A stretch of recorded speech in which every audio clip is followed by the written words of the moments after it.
The number of electric and hybrid vehicles on U.S. roads has grown exponentially in just the past few years. And electrification is universally recognized as the auto industry's power choice for the future. But advancing the use of clean fuels and technologies is hardly a new crusade. The U.S. Department of Energy's Clean Cities program has been leading the charge for efficient transportation alternatives for the past 3 decades, and their successes have been victories for us all.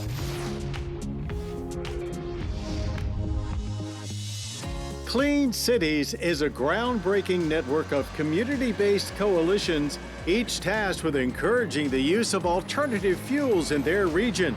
Starting with just 6 cities in 1993, Clean Cities has now grown to 75 coalitions with 20,000 active public and private stakeholder partners. Clean Cities works with fleet managers, vehicle and fuel suppliers, local governments, and community organizations to develop solutions based on understanding local needs, opportunities, and markets. Since 1993, Clean Cities organizations, like our Alabama Clean Fuels Coalition, have created significant and positive change in the transportation sector by building public and private partnerships to reduce our dependence on foreign petroleum. From big corporations like Frito-Lay, Coca-Cola, and UPS, leading by example on a national level, to local contractors, taxis, and refuse haulers, each new clean fleet deployment has driven demand for alt fuel as well as electric and hybrid vehicles and helped to expand the national clean fueling and charging infrastructure to where it is today. It's a winning formula, and the results are impressive.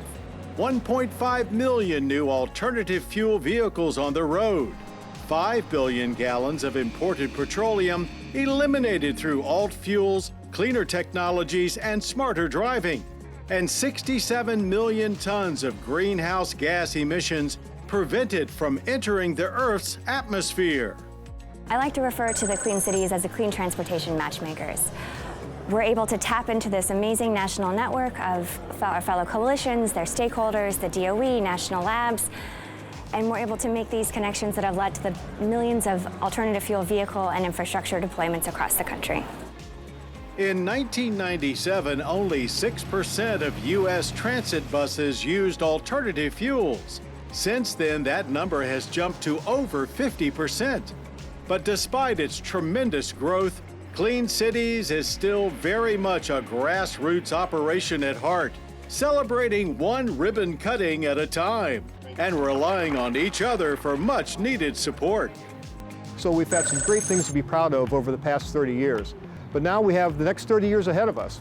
And we know that we are in the transition to zero-emission vehicles, be that battery electric vehicles, hydrogen fuel cell vehicles, and we need to make sure that our Clean Cities coalitions have the tools and the expertise to help their stakeholders make that transition into this zero-emission vehicle era.